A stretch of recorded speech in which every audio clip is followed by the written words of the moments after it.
Are you a business owner who's eager to grow but feels trapped in the daily grind of day-to-day operations?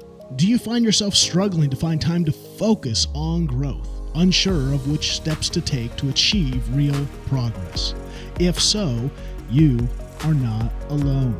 Many business owners face the same challenges when it comes to growing their own businesses. But the good news is there are proven strategies and frameworks to help you break free and soar to new heights, and that's exactly what we're here to do today. Welcome to the HaltingWinter Podcast, a podcast designed specifically for business owners just like you who are looking for expert advice, proven frameworks, and actionable steps to take in order to grow your business and take it to the next level. I'm your host, Seth Winterhalter, and today we continue our 12-part series giving you 12 specific steps to take in order to grow your business and soar higher, farther, and faster than ever before. Today's episode dives into the topic of cash flow, specifically dealing with how to create a budget that works for you, not against you. I remember when I joined the staff of one of the fastest growing churches in America. It was already moving north of 10,000 people in average Sunday attendance, and I asked to see the budget for my specific area of oversight. And you know what I got back? Blank faces. A budget? Well, what do you need to buy? That's the words I heard said back to me. I had come from a church that was 1/5 the size, and that church had more budget docs than it knew what to do with. Budget meetings would last longer than the box of baking soda in the back of your fridge. Well, here's the thing. We don't want either of those extremes. We want budget tools that work for us, not against us. They help us manage our income and expenses so we can increase revenue and serve both our employees and our customers well. But before we dive into that topic, let me encourage you to check out our brand new program launching in May. It is called Small Business Flight School. It's a 6-month program designed to tune up the 6 major parts of your business. We're going to install proven frameworks that have already helped hundreds of businesses dramatically increase their revenue and help them soar to new heights of success and impact. You can learn more at smallbizflightschool.com.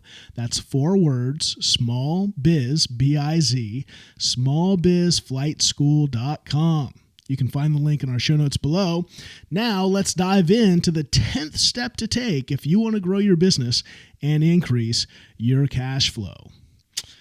A budget doc, right? Excel, numbers, whatever you're going to use, right? I mean, those are rudimentary. Now you're using QuickBooks and all these things. Well, here's the key. No matter where you are in business, again, we're about making business simple, taking out the complexities. Doesn't mean there's not complexities in business, but if your complexities make it difficult to understand things and difficult to run things, then you have unnecessary complexities.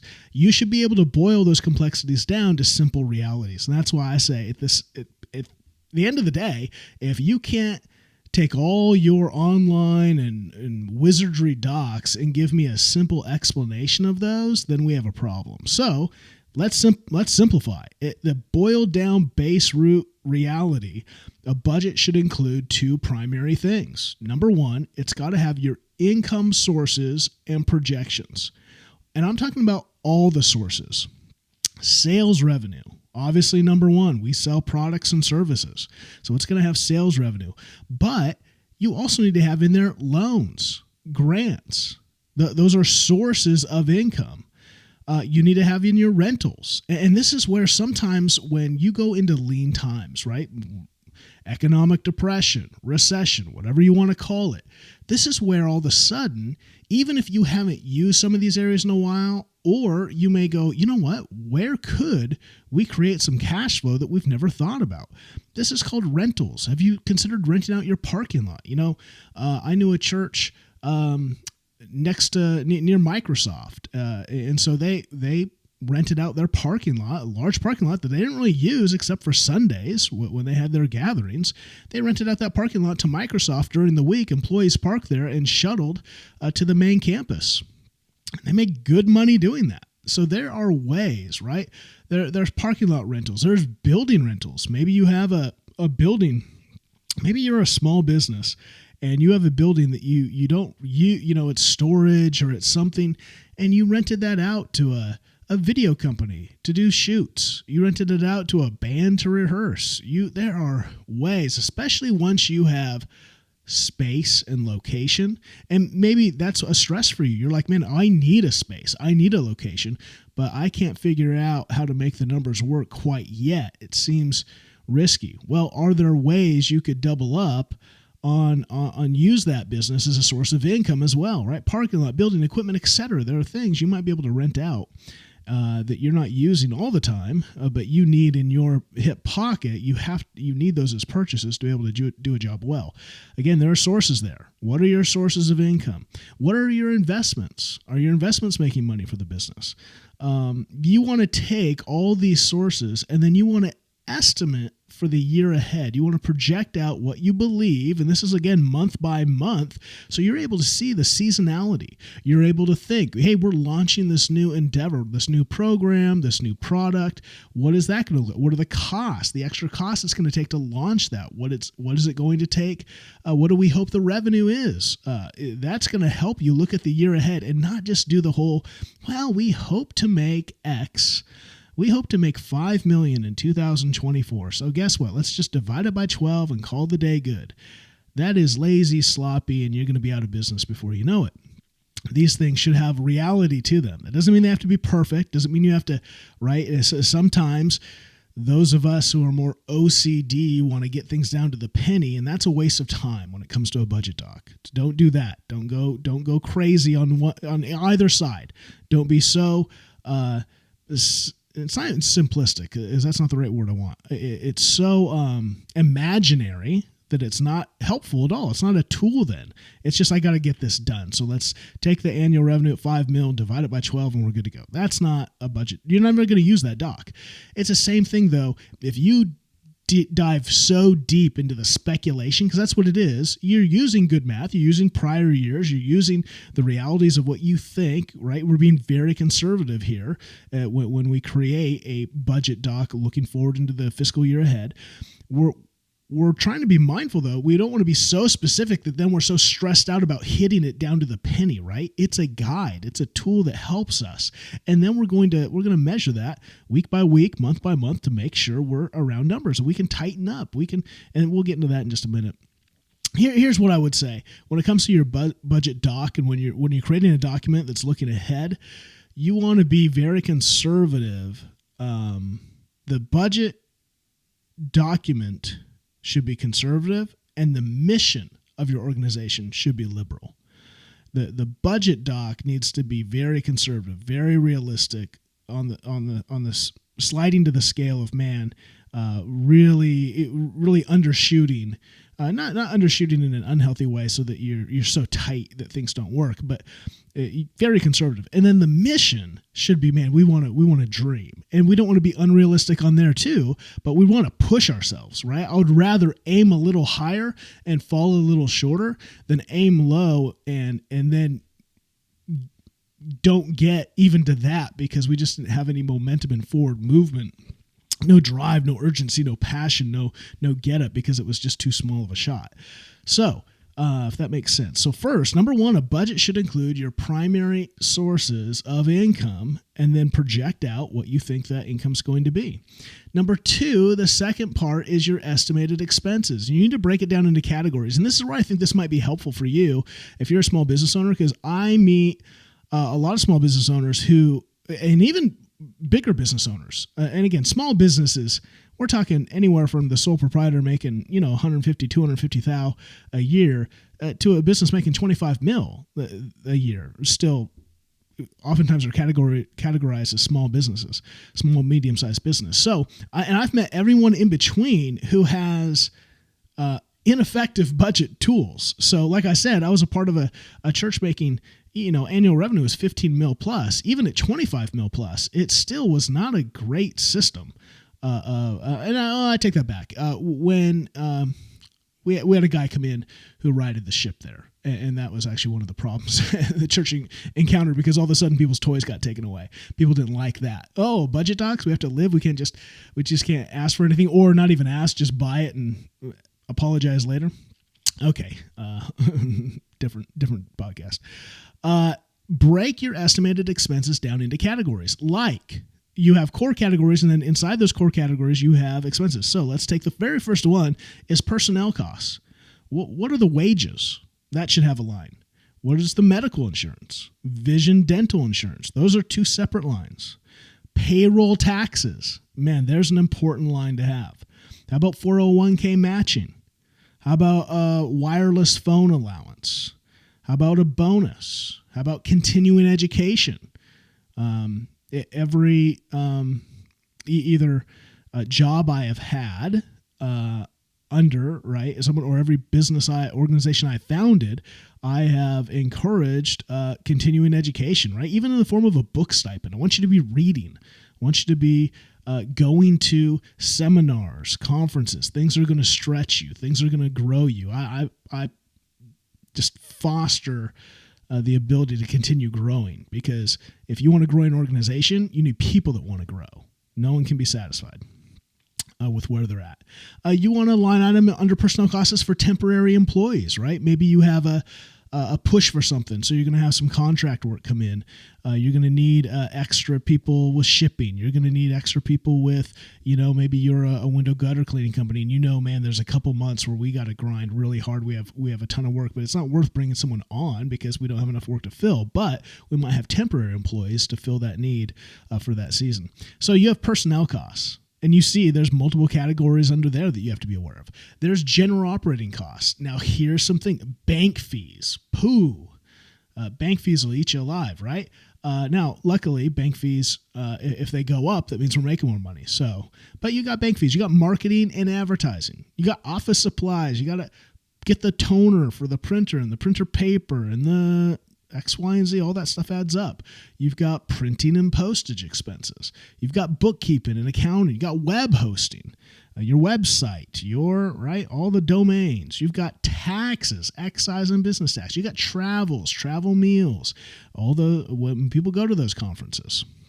You got general operating costs. You've got production and service costs, the cost of your delivered goods. Now, we at Business Made Simple, we have a product. We have some product tools. We evaluate your products, and one of those is the product audit, where it looks at all the costs that actually go in to your products and services. An excellent tool to use to really figure out what our costs are, because I find that most businesses don't really understand their costs. They're not looking at the totality of the picture there, which is why their pricing's off, which is why their cash flow is limited.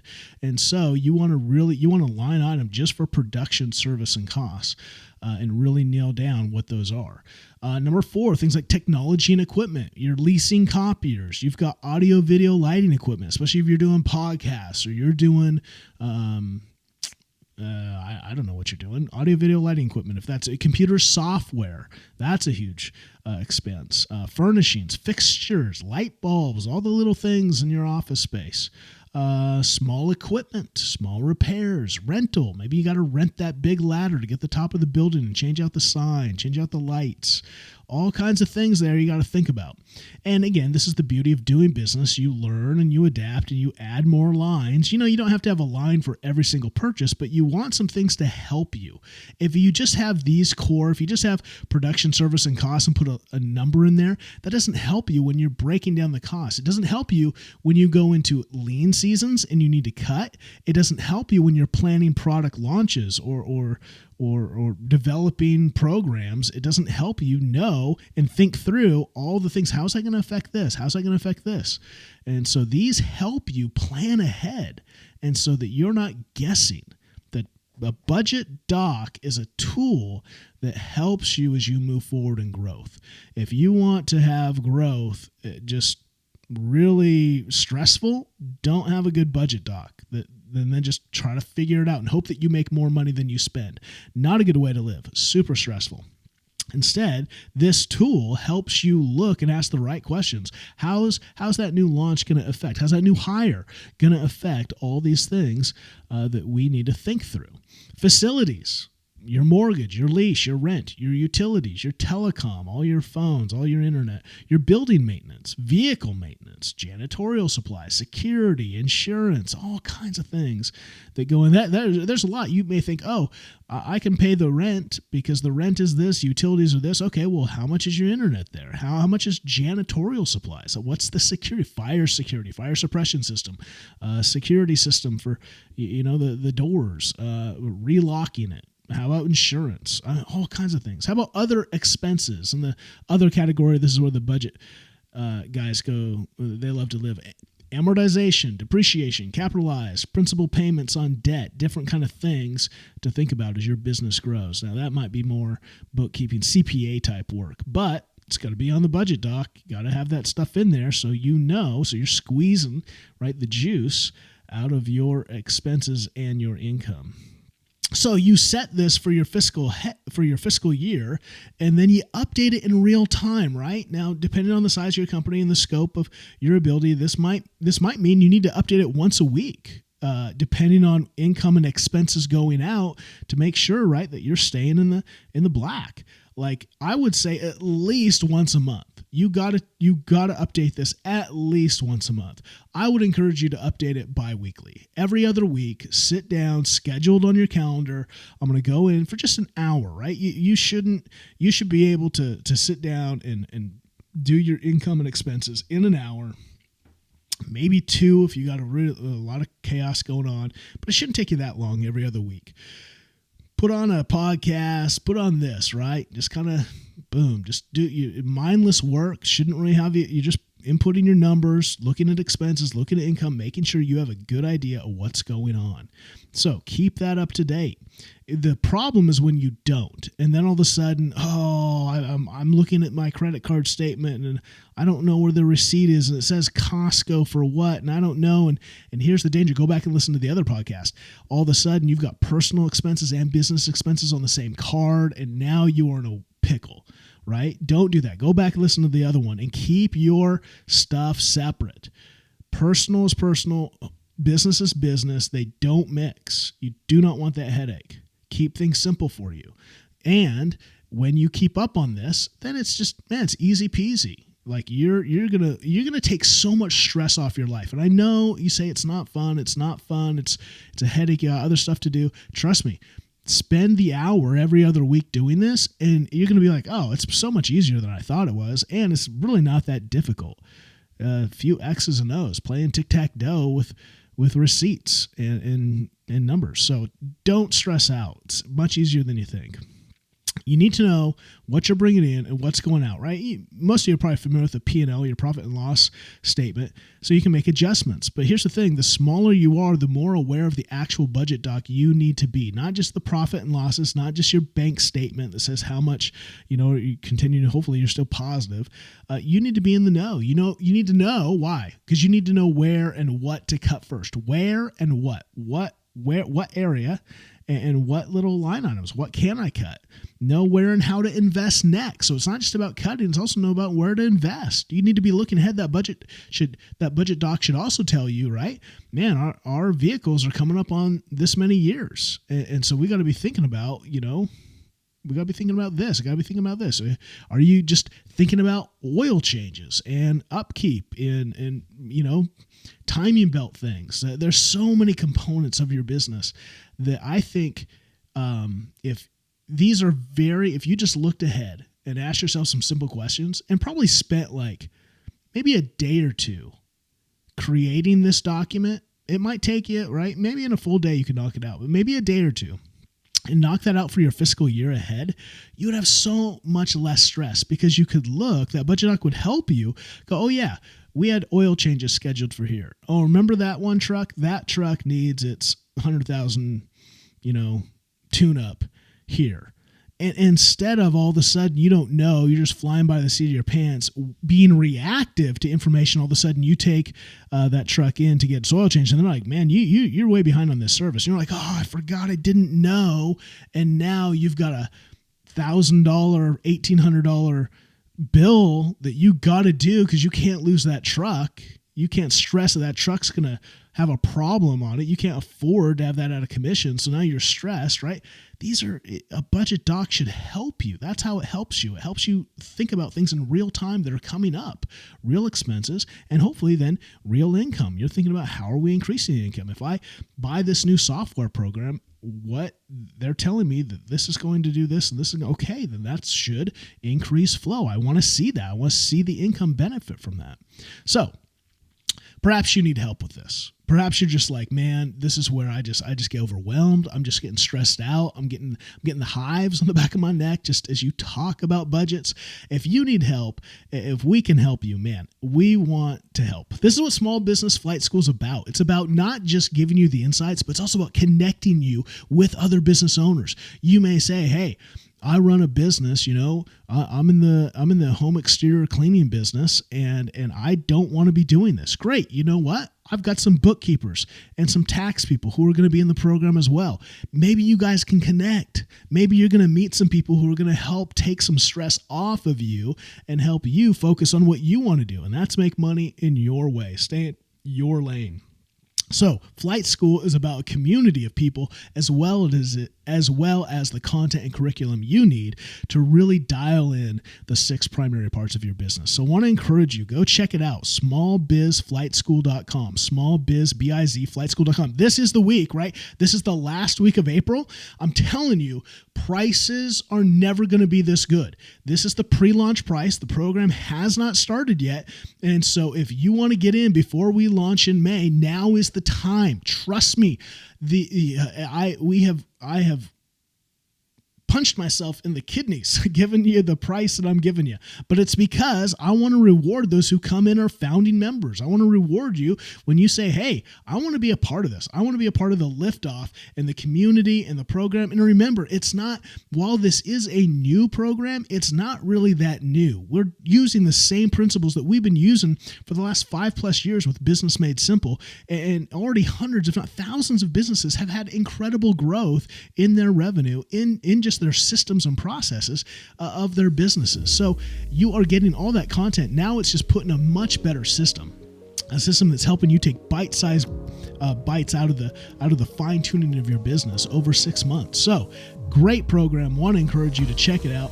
So let's take action. How can we take action in the specific things that we talked about today? Number 1, do you have a written down budget with your monthly income and monthly expense projections on it?